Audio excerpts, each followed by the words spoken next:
Selamat datang di channel Trading for Better Life. Hari ini saya kembali akan menganalisa beberapa saham yang telah teman-teman request pada postingan Instagram Trading for Better Life. Terima kasih atas like dan komentar yang telah diberikan. Semoga analisa yang diberikan ini bisa bermanfaat dan membantu teman-teman dalam mengambil keputusan. Untuk teman-teman yang sahamnya belum sempat dianalisa hari ini, masih bisa merequest kembali pada postingan Instagram Trading for Better Life yang dipost setiap hari Selasa dan Jumat. Dan bagi teman-teman yang belum subscribe channel ini, silakan tekan tombol subscribe agar tidak ketinggalan informasi dan analisa saham terbaru yang akan diupload setiap harinya. Support terus channel ini dengan cara like dan share video ini agar channel ini makin berkembang dan bisa membantu lebih banyak orang. Saham pertama akan saya analisa hari ini adalah saham Adro. Saham Adro pada perdagangan hari Jumat kemarin ditutup turun 1% lebih ke harga 1180. Bisa kita lihat di grafik. Dalam 2 minggu terakhir ini Adro masih bergerak sideways dan telah berada di bawah garis EMA 50 dan 150. Jadi saat ini garis EMA 150 dan 50 sudah berubah menjadi resistennya, dan secara tren jangka menengah juga sudah mulai bergerak downtrend. Untuk garis EMA 150 saat ini berada di sekitar harga 1250, sedangkan untuk garis EMA 50 di harga 1275. Untuk supportnya bisa kita lihat saat ini berada di harga 1150. Jadi Adro setiap kali mendekati harga 1150 masih bisa berhasil bertahan dan masih bergerak sideways. Tapi selalu turun saat menyentuh atau mendekati garis EMA 150. Untuk garis MACD jika kita lihat saat ini mulai bergerak naik. Jadi pelan-pelan mulai bergerak naik yang dari sebelumnya bergerak turun. Sekarang kita akan coba lihat dulu apa yang dilakukan bandar dan asing pada penurunan ini. Dari data broker summary jika kita lihat bandar masih melakukan distribusi pada penurunan ini. Dan asing dalam 1 minggu terakhir ini juga masih terus melakukan distribusi. Jadi dari data yang kita dapat, untuk teman-teman yang mau trading sebenarnya masih bisa dengan swing trade. Karena telah 2 kali Adro berhasil rebound dari support di harga 1150. Jadi kita bisa tunggu di sekitar harga 1150. Apabila berhasil rebound kita bisa entry. Take profit apabila terlihat masih gagal naik dari garis EMA 150. Atau pingin beli di sekitar daerah support ini, hold saja selama support ini masih bertahan. Karena selama masih bertahan di atas support ini berarti pergerakannya akan mulai sideways lagi dan ada potensi untuk naik. Jadi sebelumnya downtrend, apabila masih bertahan di atas support ini akan berubah jadi sideways dan ada potensi untuk naik kembali di atas garis EMA 50 dan 150. Selanjutnya saya akan menganalisa saham PTBA. Jadi setelah tadi saya analisa Adro, kita sekarang analisa temannya yaitu PTBA. Bisa kita lihat perbandingannya untuk grafik. PTBA hari Jumat kemarin masih naik. Jadi naik 1% lebih ke harga 2710. Dan dari tren bisa kita lihat juga PTBA saat ini masih berada di atas garis EMA 50 dan 150. Jadi selalu saya jelaskan di channel ini, saya akan selalu lebih fokus pada saham yang masih berada di atas garis EMA 50 dan 150. Karena selama masih berada di atas kedua garis ini, trennya itu minimal masih sideways. Jadi belum downtrend.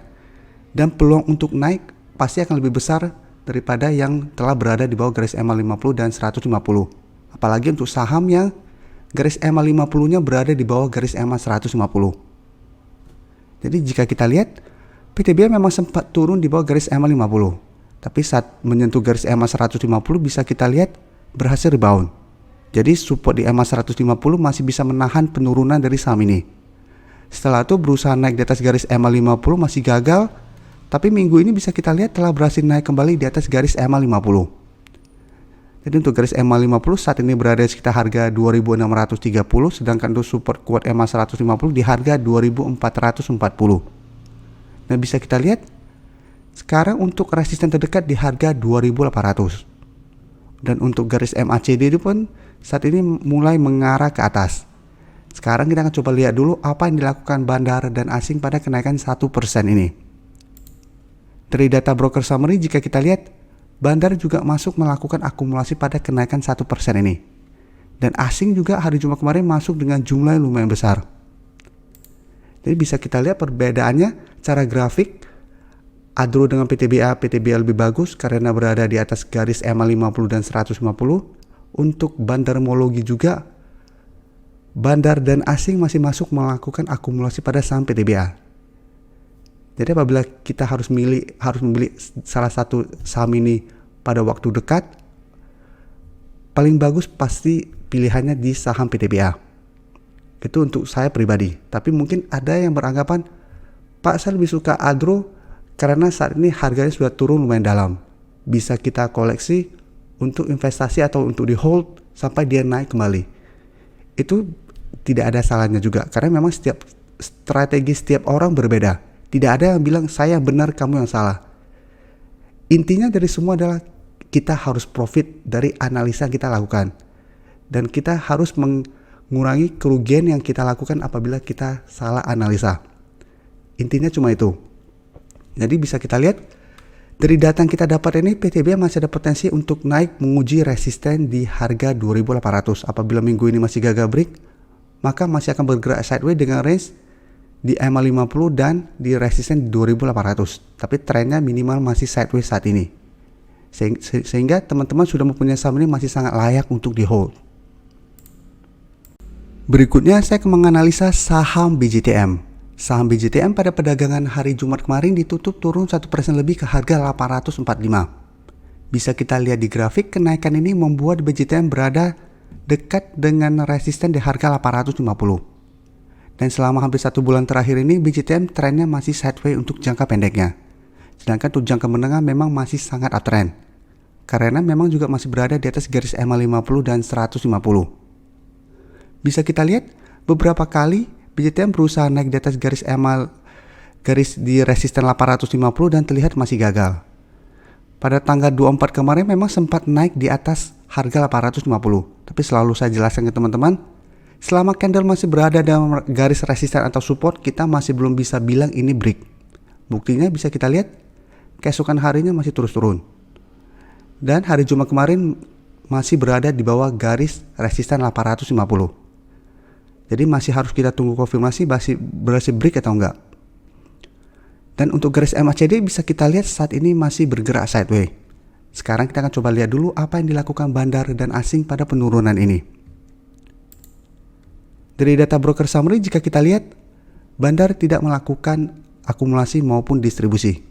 Sedangkan asing masih terus masuk melakukan akumulasi. Jadi selama 1 minggu terakhir ini, asing terus masuk melakukan akumulasi. Dan hari Jumat kemarin walaupun turun 1%, asing masih masuk. Jadi dari data yang kita dapat, BJTM masih sangat layak untuk di hold apabila teman-teman sudah punya di sekitar garis MA50. Jadi apabila sebelumnya teman-teman sudah berhasil membeli di sekitar daerah sini 780 sampai 800-an, masih sangat layak untuk di hold.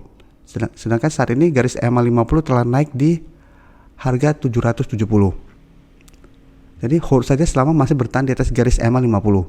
Sedangkan untuk teman-teman yang baru mau entry, saat ini wait and see dulu karena BJTM berada tepat di resistennya. Apabila berhasil break, bisa kita ikutan entry, take profit apabila terlihat masih gagal naik dari harga 950. Karena sebelumnya juga berhasil naik di atas harga 850, menyentuh resisten 950 masih gagal break dan mulai turun kembali. Jadi karena saham ini sedang sideways dan ISG juga sedang sideways, saya selalu menyarankan saat ini untuk swing trade dulu. Jadi jangan hold terlalu lama. Apabila telah mencapai target atau mencapai resisten gagal break, take profit saja dulu. Walaupun nantinya akan naik lagi, paling tidak kita sudah profit.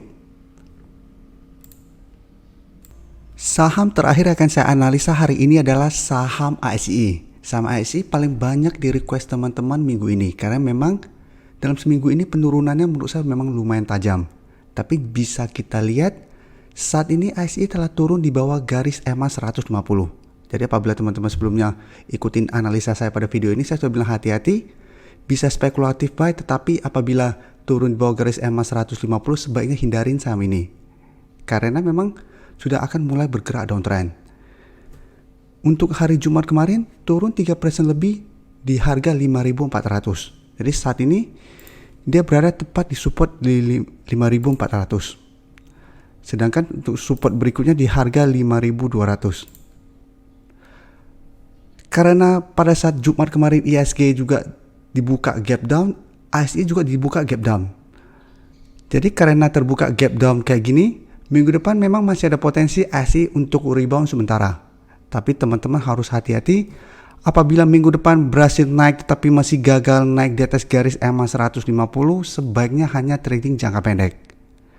Jadi memang kita bisa amati saham ini karena ada terbentuk gap down seperti ini pada hari Jumat, ada potensi untuk rebound. Tapi ingat, ini sebaiknya manfaatkan untuk trading jangka pendek.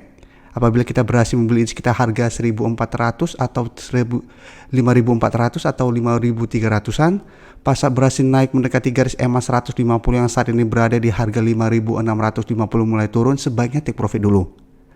Karena memang trennya jika kita lihat dari 6.000-an sampai saat ini sudah mulai bergerak downtrend. Apalagi saya bilang sudah turun di bawah garis EMA 50 dan 150. Sehingga kedua garis ini sekarang sudah berubah menjadi resistennya. Untuk garis MACD juga bisa kita lihat saat ini masih terus bergerak turun.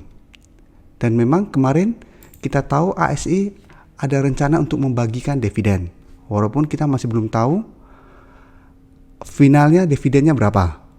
Dan kapan dibagikan juga kita masih belum tahu. Tapi jika kita lihat cuplikan berita ini, akan diusulkan 157 per lembar saham pada April 2021. Jadi pengajuannya April, paling mungkin pembagian dividennya setelah April. Biasanya sih Juni. Jadi saat ini kita juga masih belum tahu dividen finalnya berapa. Tapi intinya ASI akan membagikan dividen. Ini mungkin akan menjadi sentimen positif. Tapi karena pembagian dividennya masih lama, ASI paling tidak masih akan bergerak sideways cenderung downtrend. Sekarang kita akan coba lihat dulu apa yang dilakukan bandar dan asing pada penurunan 3% ini.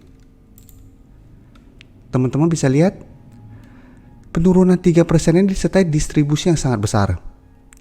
Dan asing juga terus melakukan distribusi dalam jumlah besar pada saham ini. Ini yang membuat ASI dalam 2 minggu terakhir ini terus bergerak turun. Karena memang asing keluar dengan jumlah yang sangat besar. Ini membuat menurut saya ASI belum layak untuk kita entry apabila tujuannya memang mau trading jangka menengah atau trading jangka panjang. Dari data yang kita dapat, memang ASI memang peluangnya lebih besar untuk melanjutkan penurunan. Jadi masih ada potensi untuk terus bergerak turun karena bandar dan asing masih terus melakukan distribusi. Selama masih asing terus melakukan distribusi dengan jumlah sangat besar ini, ASI akan sulit bergerak naik. Tapi seperti yang saya jelaskan di awal, karena dalam 2 minggu terakhir ini sudah banyak turun, bisa kita lihat candle merahnya sangat banyak, ada potensi untuk rebound sementara. Dan ini bisa kita manfaatkan untuk trading jangka pendek. Tapi apabila tujuan teman-teman memang mau investasi, bisa cicil terus saham ini di daerah supportnya. Jadi bisa kita average down kalau memang tujuannya investasi. Tapi apabila tujuannya trading, sebaiknya hanya trading jangka pendek dulu pada saham ini. Sampai ada tanda-tanda reversal trend pada saham ASI. Terima kasih telah menonton video ini. Like dan share video ini bila bermanfaat bagi teman-teman. Dan support channel ini dengan cara tekan tombol subscribe agar channel ini bisa makin berkembang dan bisa membantu lebih banyak orang lagi. Terima kasih.